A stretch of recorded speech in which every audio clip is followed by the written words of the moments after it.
का एक बड़ी खबर का रुख करते हैं। पाकिस्तान से इस वक्त की एक बहुत बड़ी खबर सामने आ रही है। हाफिज सईद के करीबी आतंकी को गोली मारी गई है। अज्ञात हमलावरों ने आतंकी अमीर हमजा को गोली मारी है। लाहौर में न्यूज चैनल के बाहर इस घटना को अंजाम दिया गया है। भारत में कई हमलों में अमीर हमजा का हाथ था। ये उसकी तस्वीर भी अब आपको टेलीविजन स्क्रीन पर नजर आ रही होगी। यही शख्स है, आमिर हमजा इसका नाम है। लेकिन जब पाकिस्तान ने भारत के आगे लेटने का फैसला किया तो भारत की ज़ाहिर कुछ डिमांड्स होंगी। भारत को 20 से 24 बंदे मारने दिए गए, ठीक है। हमारी सरजमीन पर भारत कार्रवाइयां करता रहा गुज़श्ता 2-2.5 सालों से। जब तक जनरल आसिम मुनीर आया है, भारत के लिए ये खुला मैदान छोड़ दिया गया है। और उसके बाद अब दोबारा से यह सिलसिला शुरू हो गया है, सो कॉल्ड जंग के बाद, सीज फायर के बाद। यानी अब दोबारा से पाकिस्तान के अंदर जितने भारत को मतलूब टारगेट हैं उनको दोबारा से मारे जाने का सिलसिला शुरू होने जा रहा है। वो फिर खालिस्तान मूवमेंट से रिलेटेड लोग हों या फिर वो कश्मीर से रिलेटेड लोग हों, उनको अब मारा जाएगा। The man who is behind all this thing is मेरी असेसमेंट में दोवल साहब है। पिछले 77 सालों से इंडिया पाकिस्तान के मसले हैं ना। फॉर्मर जो कश्मीरी मुजाहिदीन थे जिन्होंने जहाद कश्मीर में हिस्सा लिया, उनको टारगेट किया गया। फिर क्या नाम था उसका यार, वो जो लश्कर तैयबा का है, उसके चीफ के घर के बाहर जो धमाका हुआ। Whose is interest is it to target Hafiz Saeed? There is a question ना। For any target there must be someone who is a beneficiary. उसका कौन बेनिफिशियरी हो सकता है? चाइना तो बेनिफिशियरी नहीं है, ना मालदीव्स बेनिफिशियरी है, ना अफगानिस्तान बेनिफिशियरी है। लश्कर तैयबा का हाफिज सईद से तो कोई प्रॉब्लम नहीं। लश्कर तैयबा का तो सारी बात है इंडिया से प्रॉब्लम रहा है। इंडिया वो पोजीशन लेता है जो थॉरो होती है, लंबी होती है, लॉन्ग टर्म होती है।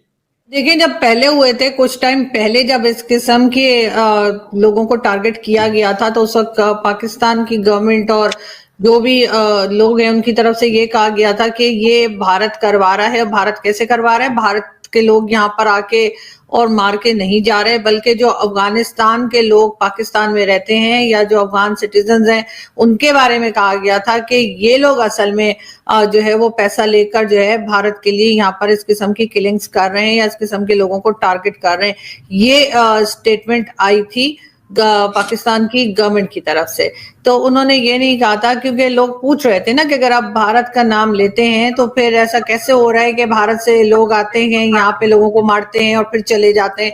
तो फिर इन्होंने ये चीज निकाली थी। बल्कि उन दिनों जो है वो जितने अफगान सिटीजन हैं उनमें से जो इलीगल है उन्हें कहा जा रहा था कि या वापस चले जाएं। कोई डेट वगैरह भी दे दी गई थी कि उस वक्त निकल जाएं। तो उसमें ये चीज भी शामिल की। मोदी जी ने पाकिस्तान को उन्हीं की भाषा में जवाब देना शुरू कर दिया जो भाषा इनको समझ आती है। मैंने पहले बोला था पाकिस्तान के साथ अब जिहाद इनको करना आता है, तो मोदी जी ने जिहाद के खिलाफ जिहाद करना शुरू कर दिया। यानी कि जो पाकिस्तान जो हमेशा हंट करता था, आज इनका हलाला होना शुरू हो गया है, वो भी पाकिस्तान के अंदर। ये इतनी बड़ी ह्यूमिलेशन है पाकिस्तान के लिए जो ये सहन नहीं कर सकते। वैसे तो वो कहते हैं यार क्या हो गया, गोली तो चलाई है, कोई या जूते ही तो मारे हैं, हमारी इज्जत होना उतार दी। चलिए, अब प्रधानमंत्री मोदी वो साइलेंटली आंसर दे रहे हैं पाकिस्तान को उसी भाषा में जो इन्होंने हमारे साथ किया था 26/11। पाकिस्तान जिन्होंने पिछले 30-40 साल से टेरर को फंड किया अक्रॉस द बॉर्डर, और आज उनके घर में वो टेरर वापस पहुंच रहा है, वो भी इनके अपने बैकयार्ड में। यानी कि पिछवाड़े में इनके एक बंदूक डाल दी गई है और गोलियां ट्रिगर दबा के बंद ही नहीं की जा रही। दोस्तों, हिस्ट्री लिटरली रीराइट हो रही है हमारी आंखों के सामने। डिजास्टर है पाकिस्तान के लिए, क्योंकि उनके पास अब रास्ता नहीं है बाहर निकलने का। ये अनप्रेसिडेंटेड अटैक है। नमस्कार दोस्तों, स्वागत है आप लोगों का ट्रस्ट न्यूज़ के एक और नए वीडियो में। दोस्तों, एक खबर ने पूरे पाकिस्तान में एक बार फिर से हड़कंप मचा रखा है। दोस्तों, खबर ये है कि जो हाफिज सईद है उसका एक बहुत ही करीबी आतंकी जो है वो अब 72 हुरों के पास पहुंच गया है। दोस्तों, खबर ये आ रही थी कि जब वो एक न्यूज़ चैनल से बाहर आ रहा था तब उसको गोली से भून दिया गया और अभी वो हॉस्पिटल में भर्ती है। और बहुत सारे खबरों की अगर बात माने तो उनका कहना है कि वो हॉस्पिटल में डेड साबित हो गया है। दोस्तों, आपने देखा ही होगा कि लगातार 2-3 सालों से एक एक करके जितने भी आतंकी हैं जो कि कहीं ना कहीं भारत के खिलाफ कुछ भी करने में जो है उनकी भूमिका रही है, वो एक एक करके मारे जा रहे हैं। और लगातार सभी के सभी आतंकवादी अननोन गनमैन के द्वारा मारे जा रहे हैं। दोस्तों, वैसे तो पाकिस्तान आरोप लगा रहा है और लगाता आ रहा है कि इसमें भारत का हाथ है।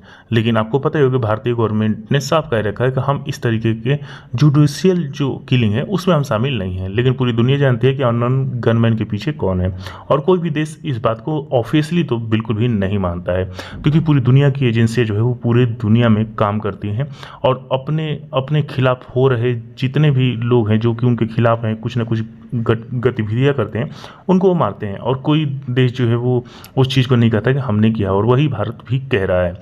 लेकिन आपको पता ही होगा कि अननोन गनमैन जो है वो किसके कहने पे ये सब कर रहे हैं। आपने देखा होगा धुरंधर 2 में आपने देखा कि कैसे जो है वो अननोन गनमैन जो है वो आतंकवादियों को मार रहे हैं। और वही चीज़ साबित होता है कि एक एक करके जितने भी आतंकवादी हैं जो कि कभी ना कभी भारत में हमले या फिर उसके पीछे प्लानिंग करने में जो है वो प्लानिंग कर रहे थे, वो सब एक एक करके मारे जा रहे हैं। तो दोस्तों बस आज के वीडियो में इतना ही। वीडियो को लाइक और चैनल ट्रस्ट न्यूज़ को सब्सक्राइब कर लें, क्योंकि हम आपके इंटरेस्टिंग वीडियो लाते रहते हैं। मिलेंगे से न्यू वीडियो साथ, तब तक के लिए ट्रस्ट न्यूज़।